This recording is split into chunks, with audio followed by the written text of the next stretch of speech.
Alright, I think we are now live. Great. And I think it's maybe better to go horizontal. You see more horizontal than vertical. Alright, hey guys. So, let's see, and you can sort of read some of the comments there. Alright, let's see, so here we are. We're just leaving Tesla headquarters, and we just dropped a random pin at Stanford or whatever. We can clear that though, and I don't know, we can pick it. I'll just, whatever. AI end-to-end. Let's see how it does. So let's go.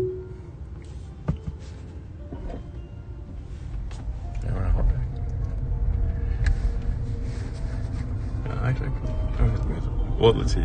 Okay, so here we're kind of, let's see, headed to kind of random spot. That's going to be pretty wobbly. But it's really smooth sailing in the car itself. And here we're encountering some construction, and the car is just driving around the construction. So it has never seen this construction before. Well, it is near the headquarters, but this construction is relatively new.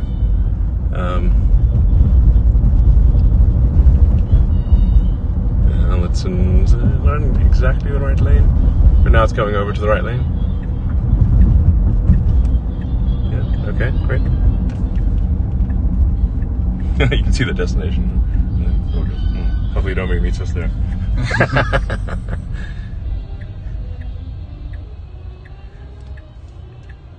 Let's see, is this working? Is this live stream working? Hello? I can check on my phone.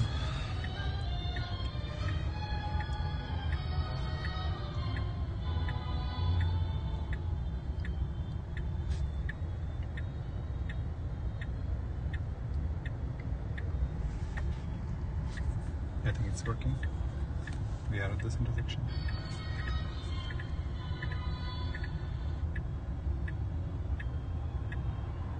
I mean, obviously it's a little boring because we're at a red light.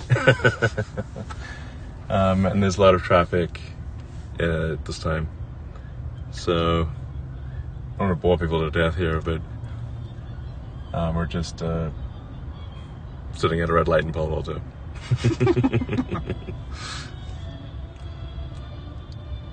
Yeah, I think like the videos like this are maybe more interesting if they're edited and sped up. Yeah.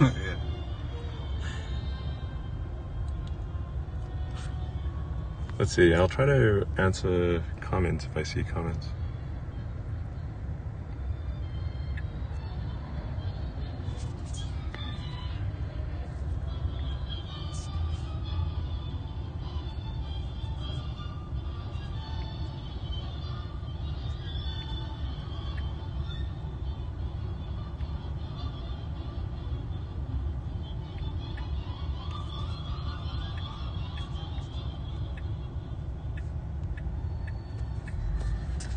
Man, this is a long ride. Well, the car is patiently waiting for the car light to change.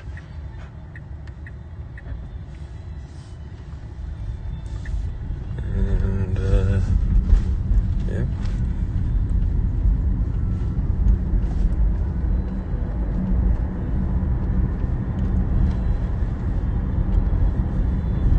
Made a good left. It's kind of hard to tell maybe from the live stream, but the car is driving very smoothly.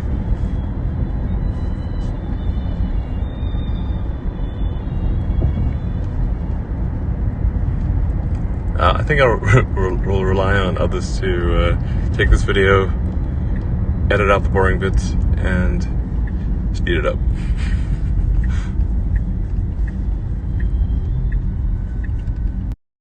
Smooth right there.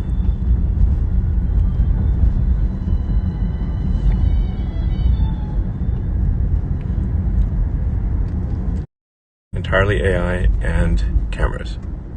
Just like our brain works, which is neural nets and eyes.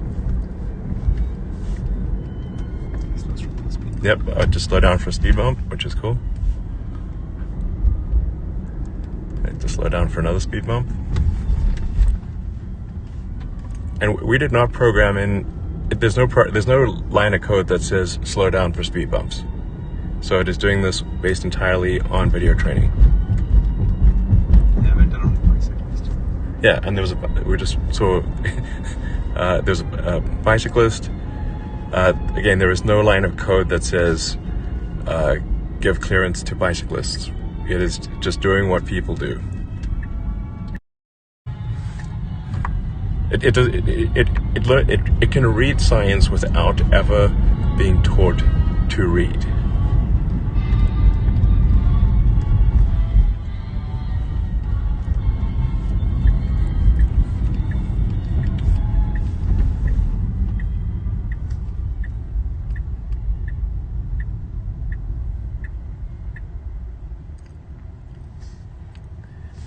Once again, there is no line of code that says stop at a stop sign or wait for another car. Who came first or whatever. Or who came. There's not like wait X number of seconds. Nothing like that. Nothing.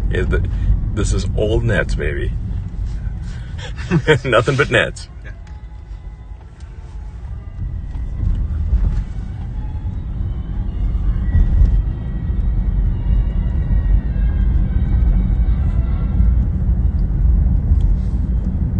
When we get to our destination, we'll change the pin and it's like drop it somewhere else random. Maybe we'll run into Zuckerberg and we can challenge him to a fight. That'd be fun. Spice it up. He's not traveling somewhere to his backyard.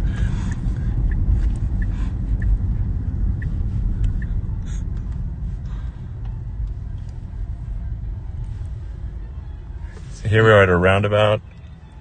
So roundabouts are obviously pretty complicated. It's needed for those two cars. Yep, it just waited for those two cars to go and then did the turn. Again, I'm being somewhat repetitive about this, but we have never programmed in the concept of a roundabout. We just showed a whole bunch of videos of roundabouts. So a lot. A big fleet helps. Yeah, I mean, you definitely need a lot of training data. A lot of video training data in order to make this work. You need really billions of dollars of training hardware, and you need to know how to run the neural net training hardware. So it's not like easy, but the mind-blowing thing is that there's no heuristics. There's no like lines of code. Like there's a guy on a scooter. It doesn't know what a scooter is. It doesn't know what paddles are. It's literally just been given a lot of video. So,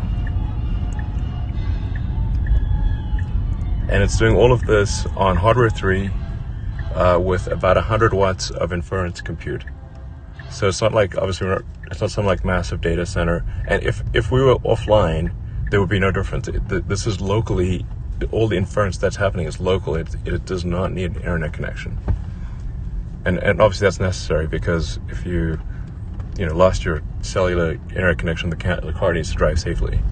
But we could be somewhere where there is no internet connection, and it's never seen the roads before. It doesn't matter. Yeah, runs at 36 FPS. Oh yeah, we're running at the full frame rate, so it's taking 8 cameras at 36 frames per second.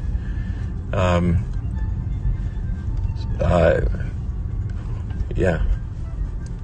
The pure AI version runs faster than the version that is a mixture of normal software and AI.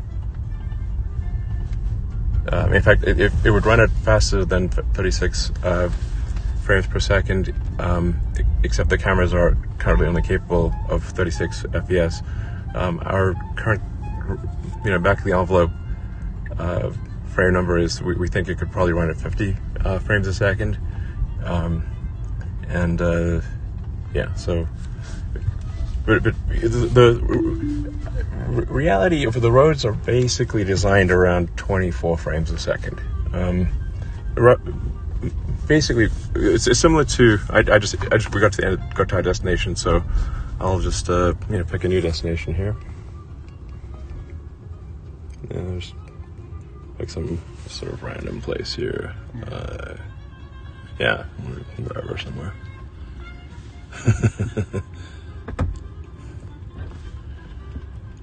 I'm like, hello, assassins. If you want to get me, now's your chance. You just need to be in Palo Alto. Like this, the assassin count is low in Palo Alto.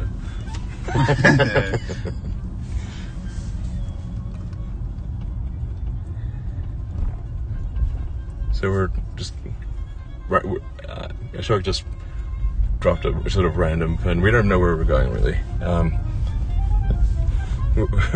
Just somewhere in Palo Alto.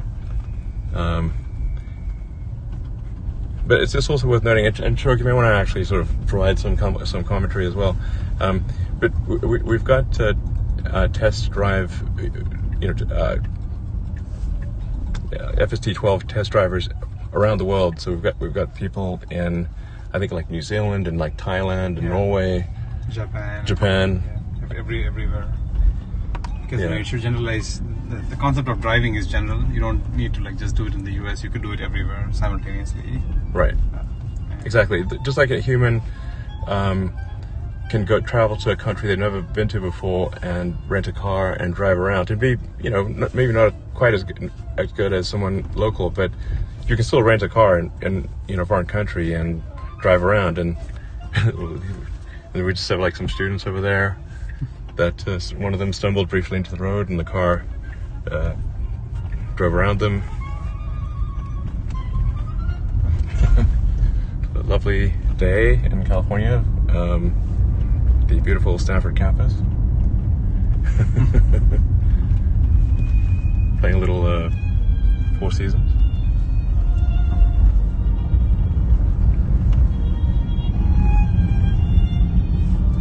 We'll change the... Pretty soon we'll add also like instructions following, so you could like say lane change to the leftmost lane, or pull over here or something like that, and the car should even respect those kinds of commands.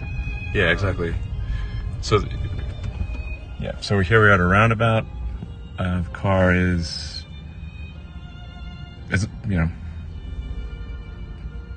I've never been to this roundabout before, and the car is not specifically trained on this roundabout. Yeah, and then once it's our turn, and just proceeds.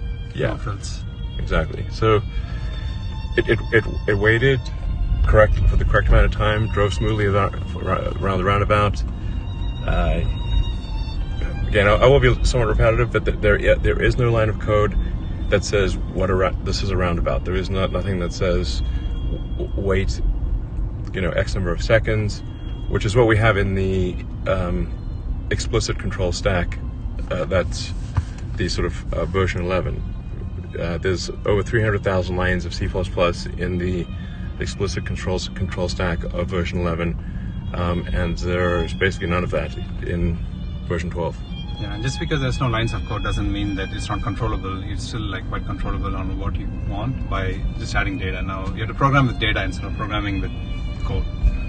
Yeah, data curation. Yeah.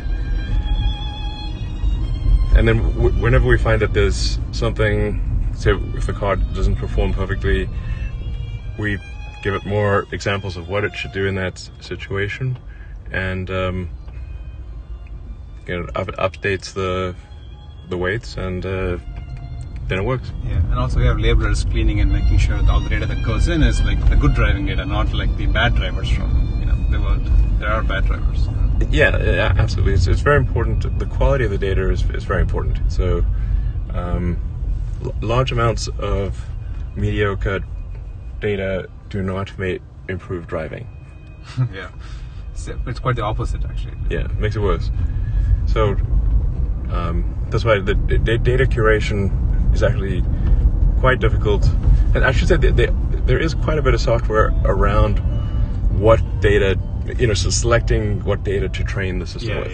So the software that runs in the car is minimal, but the software in the back end to train is like much larger and much more sophisticated. Yeah, exactly. So we do use like normal software for C++ basically for Python for deciding what data to select from the fleet, and then figuring out what is the high quality data versus the pretty good data.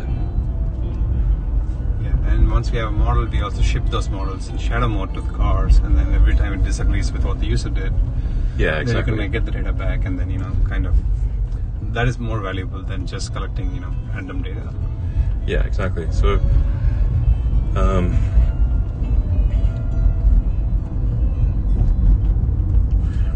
so we feel good about actually having a very rapid virtuous cycle where when there is an intervention in the fleet, that intervention automatically being uploaded to training, being integrated with training, and then updating really just the weights.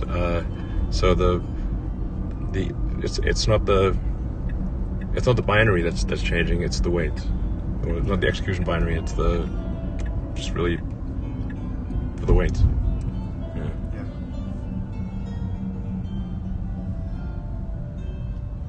So where are we headed here?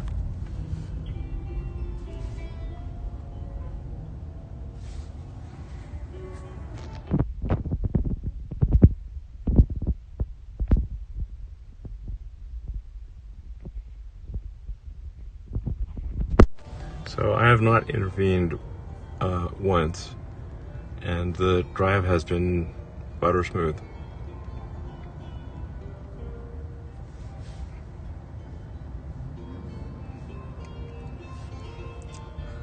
Again, being somewhat repetitive, repetitive about being repetitive, in fact, but we have not programmed in the concept of traffic lights. So there's not like, this is a red light, this is a green light, and this is the traffic light position. We have that in the normal stack, but we do not have that in V12.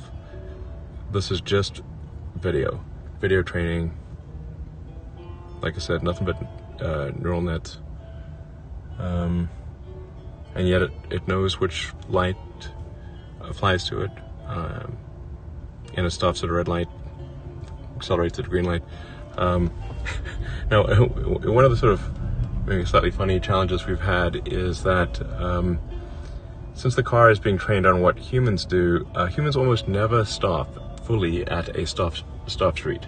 So when they get to a stop sign, humans actually almost never go to 0 miles an hour. They may think they did, but usually they're doing at least a few miles an hour at a stop, coming up to a stop street. Sometimes people go faster than that, but the regulators are they're really quite insistent that we go to come to a complete stop at stop signs. And when we looked at the data, only 5% of the time do humans actually stop fully. Even lower than that. Oh, like so 0.5%. 0.5%? Yeah. Wow. Okay, so It's basically, extremely people almost never fully stop at stop signs. So we had to. Even if you look at those data, it's like a lot of them come to a stop and they get on their phone or something. It's not just regular people doing the stops. Yeah, and they might like semi-stop and then move a little bit and that kind of thing. So we had to poll the fleet for rare examples that less than 1% of the time when people actually come to a full stop, and artificially train the system to stop at stop signs at the insistence of the regulators. So.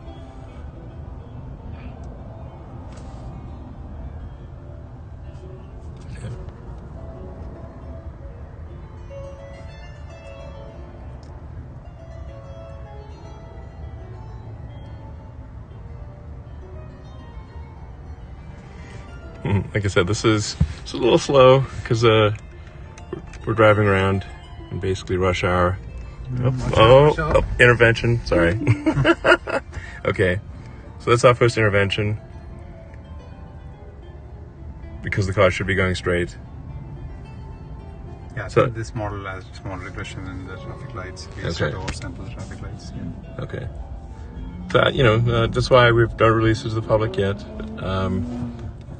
So an intervention at this traffic light. That's the first intervention in the whole drive. Okay.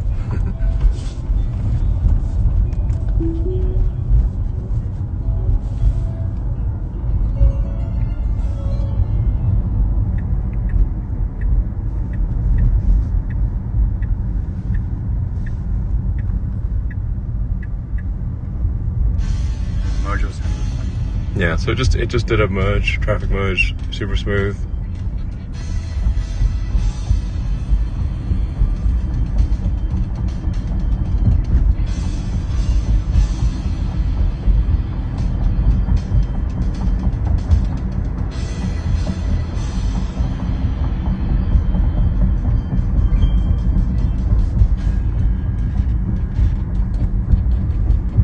So for that intervention that we just had, the solution is essentially to feed the network a bunch more video of traffic lights. So that was a controlled left controlled left turn, where there was a green light for the left turn, but not a green light to go straight. And so we'll feed it a bunch of video of controlled left turns, and then it'll work.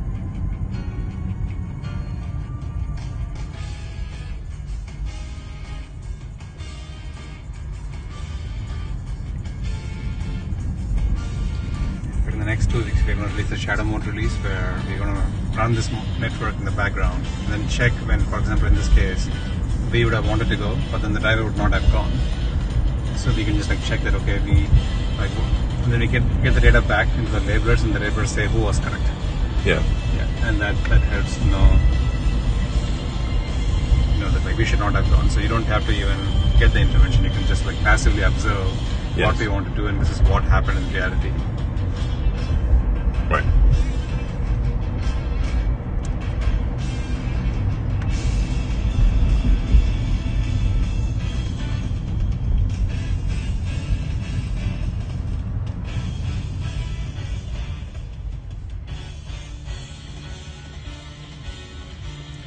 So here we have another controlled left traffic intersection, although it's given both greens, so it's kind of an easy one.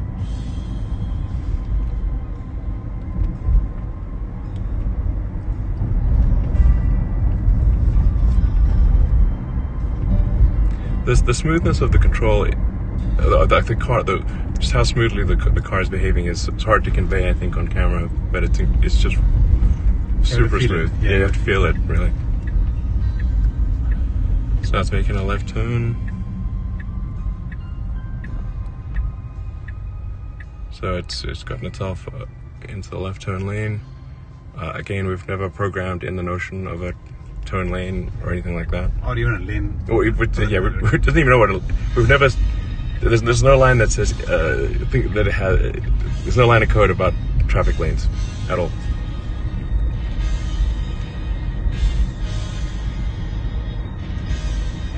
Internal to its mind, it might know all these concepts and how we think about it, lanes and vehicles, things like those, but we have just not explicitly asked for it. Yeah. Well, just like humans. Yeah, just,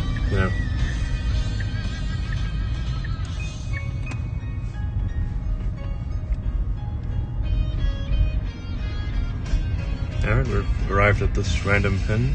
It might try to pull over, let's see if it does. Sometimes it does pull over. Yeah, so it kind of, so this is pretty cool. So the car just pulled over to the side of the road, and the passenger should get off. And parked. So it knows at the end of its destination, based on the video that's received, that at the end of the destination, you pull over to the side and park. Yeah, and it also gets the exact pin location in addition to the navigation route. So the pin is close. It's a good spot here. It puts over here, but in big parking lots where there might not be any map, you should just go as close to the pin as possible. Right. Exactly. Even without any route or anything like that. Yeah, in fact, in sort of robotaxi world, it would actually just, you know, probably perhaps know what you look like and just literally look for you. Yeah. If you have a picture or something, you can just Yeah, look for exactly. you. It's like if you sign up and it's like, you know, just say, you don't have to, but if you want the car to literally find you, you just have to send it a picture of you, and it will look for you and wait for you. Yeah, exactly. And then you can also say, drop me off at the Starbucks or something. And Yeah. it should drop you off at the building's entrance as close to Starbucks as possible, as opposed to somewhere random, you know? Yeah, exactly. So, well, I guess, let's see, I don't know, probably head back to HQ. Sure. Or hit Tesla entering HQ. Do you want to do the fight, or? Wait, where does he live? It's I mean, somewhere around here. Yeah, should we just Google it? Yeah, you could Google it. I mean, you know, we can knock on the door and whatever Google says. Please say hi, I guess. Yeah, we'll say hi. We'll be friendly. It's just a polite inquiry as to whether you would like to engage in hand-to-hand combat. Yeah, you know, if it's old school way. Just you know, if not inconvenient, perhaps you would like to fight. Okay, so this is literally, we just Googled it. We don't know if this is where he actually lives or not, but we'll just go there. Roughly. So, you know, he's like. Okay. So let's go, guys. What? So now we're at least going to where Google says, you know, Zuckerberg lives. You know, I don't think this is really, you know, it can't be really considered doxing if we just Googled it. So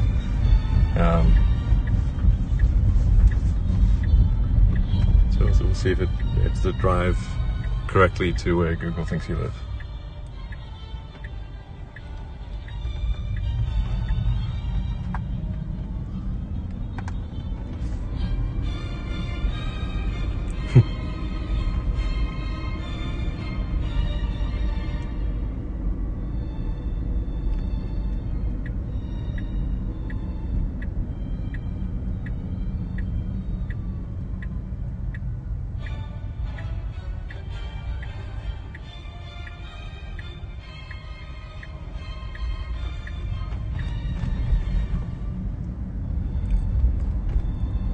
So doing a pretty good job of driving through the Palo Alto suburb. Sure, lovely.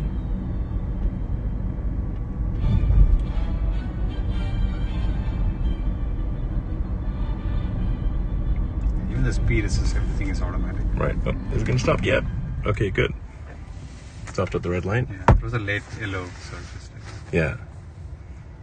Pretty much what a person would do. Yeah.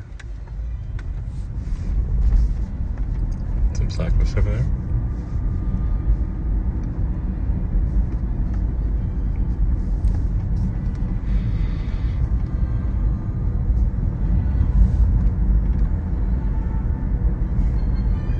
And Palo Alto really is a lovely town. It feels like a Truman Show. It's best for families. Yeah. It's like everything's perfect. Yeah.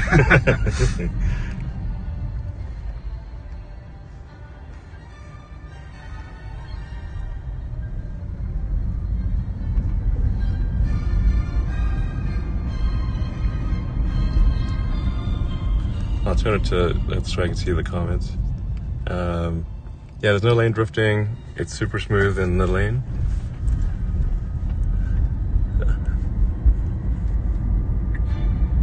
And it doesn't confuse a bike lane with a real lane or anything like that.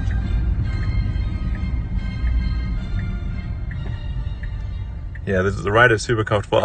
As I see messages popping up, I'll try to answer them. That was a lot of messages, actually. Wait, which way is the... Sounds like 600. So now it's gone into the...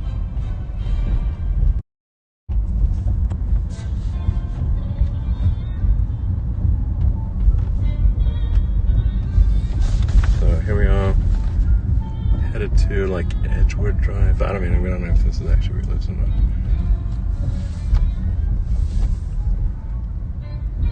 Probably not, because it's like I would expect there to be like a lot of security and stuff. Anyway, well, this is we are at the spot that's roughly where, but I don't think it just doesn't seem probably where it is, because probably be security and stuff. Yeah. Anyway, but it's sort of still nice driving around Palo Alto. Can I head back to the office? Yeah, sure. Good.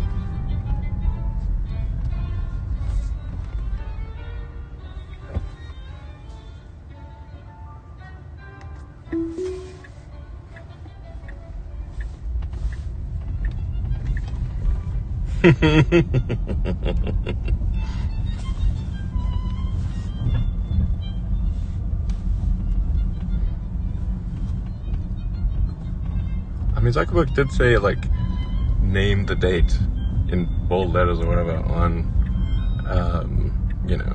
whatever platform he's on. And so I'm like, hey, right about right now. So just, does now work? Alright, well, we couldn't find him, so we are heading back to Tesla headquarters. Our ship is waiting for the pedestrians or something. Maybe it's like perhaps overly cautious about the pedestrians. Nice couple passing by. We won't film them because they might be a little weird. They won't be approving it. They just walked past. So, of course. The car is very, very polite with pedestrians. So it's stopped to wait for the couple to pass by, and now it's continuing to drive.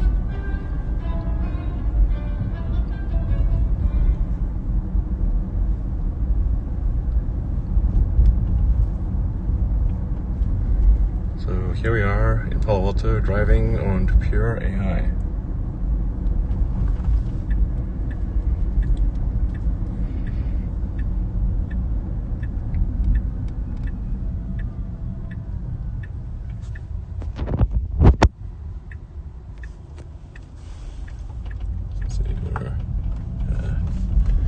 Headed back to Tesla Global Engineering Headquarters in Palo Alto.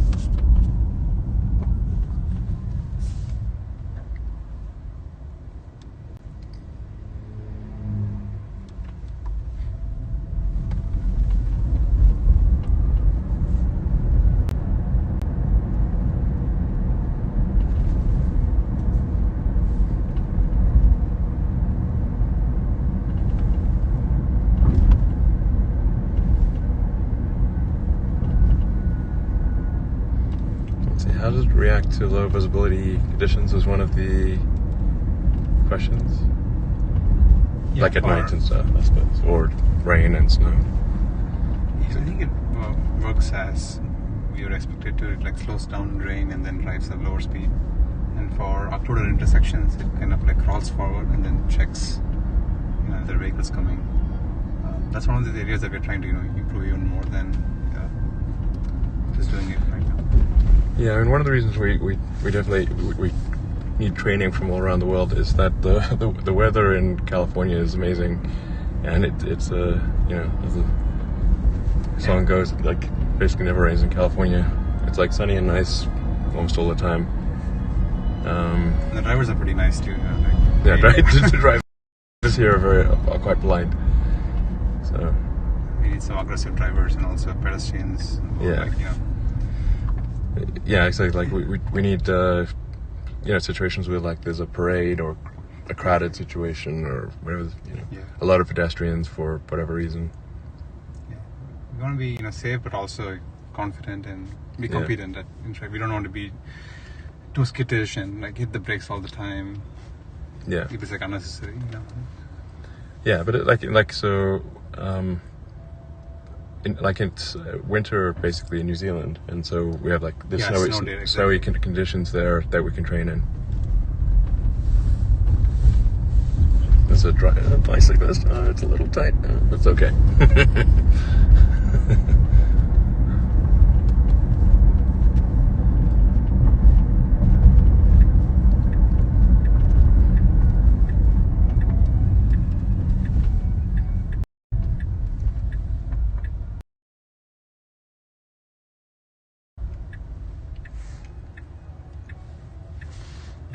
Maybe it's waiting for pedestrians. Yeah, it is very conservative with bicyclists and pedestrians generally. So. They had to turn away almost to for us to continue. Yeah.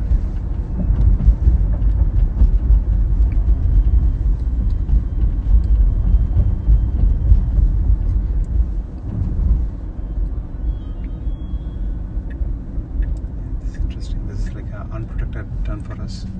Yeah. Okay. So this is a tricky one. So this is turning left onto Middlefield in Palo Alto where visibility is not great. So it's like both sides. The cars coming from both sides at pretty high speeds. But did it? Yeah, no problem. Great. So unprotected left onto a high-speed road, fairly high-speed road. No problem.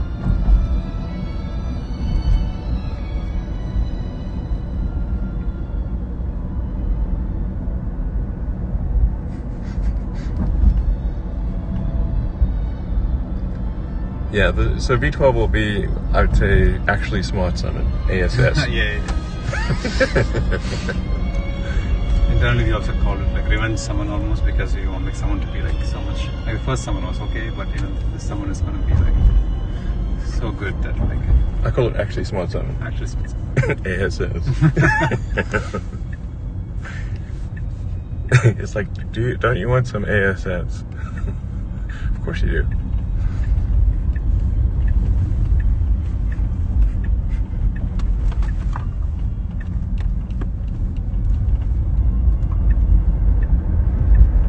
Speed up is quite nice too. Yeah, exactly. Like the very, very intuitive, smooth speed up and acceleration in turns.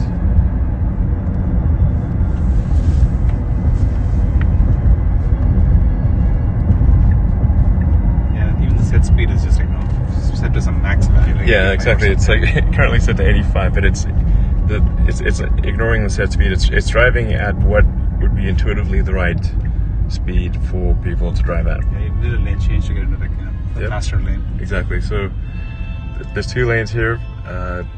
There's a lot more cars in that lane, fewer cars in this lane, and it's going straight. So it picked the lane with the fewest cars.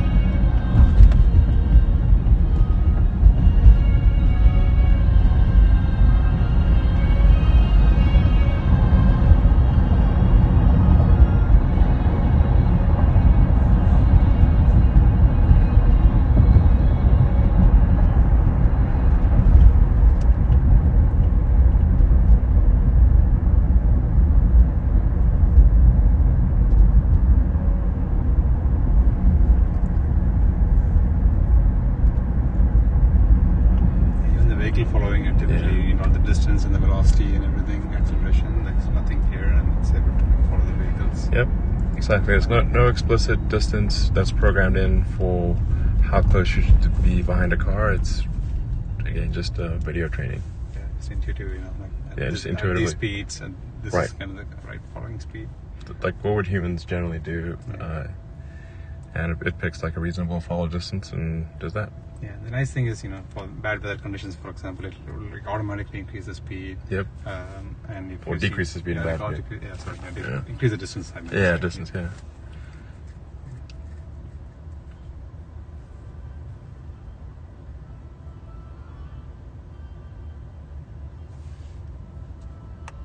This traffic light takes a while. Oh, yeah, this is the El Camino and Page Mill. A classic Silicon Valley intersection. I've seen this intersection for 30 years, basically. I guess our headquarters is the HP. It used to be the HP headquarters, Yeah, exactly. The Tesla Global Engineering Headquarters in Palo Alto are the former Hewlett-Packard headquarters. Yeah. So literally Silicon Valley like started here. Yeah, exactly. It's an honor to be for our global engineering headquarters to be the, kind of where the birthplace of Silicon Valley was. So, as you can see, lovely place.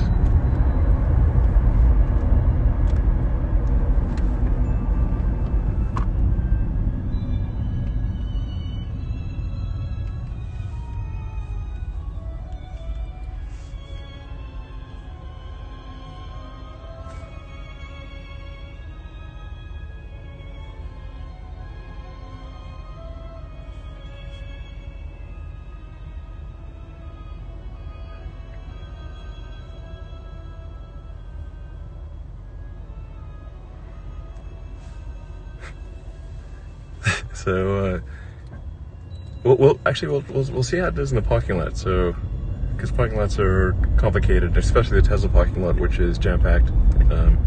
So probably pretty full even on a Friday night, a Friday evening. Yeah, it's 7 o'clock on a Friday.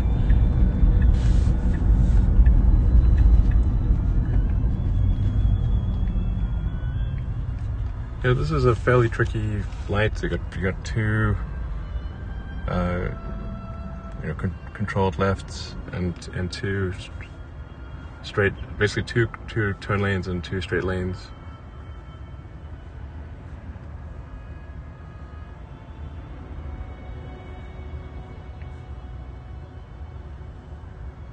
And it's sort of like merge after this turn, which is also interesting because it's like turn and merge simultaneously. Yeah, it's got to turn and merge simultaneously, which is tricky.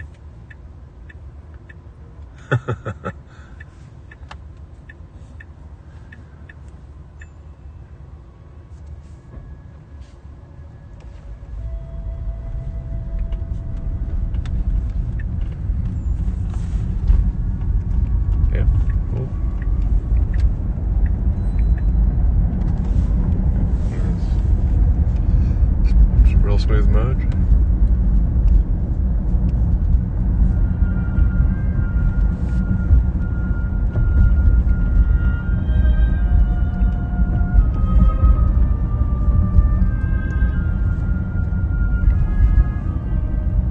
Now, one of the interesting things about pure AI driving is that it actually doesn't need a map at all. So we could delete the navigation system, simply give it a GPS point and say, get to this GPS point somehow. We're not going to tell you how. You could say, like, you see that building in the distance, go there. And it would do that even with it might make some, get to go down a road that's a dead end and then have to reverse out, but it would basically be able to do what a human can do, where if you said please go to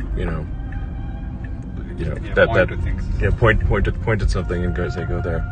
So now it's going into the parking lot. There is no explicit map of the parking lot, so now it is just trying to get to a GPS point.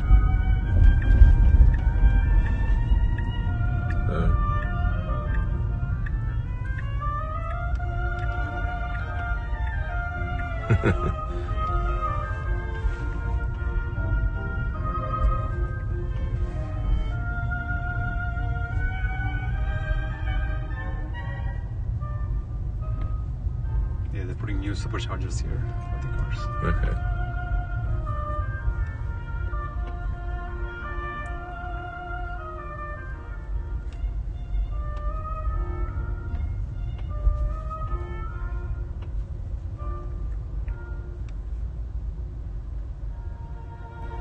We're here. Yeah, that's how it got to the point, and that's it.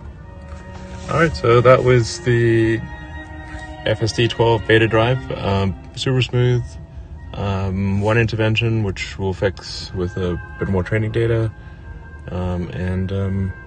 Otherwise, really I would say, if this was a Uber driver, pretty much apart from that one intervention, 5 stars. Yep. So, alright, thanks everyone for tuning in.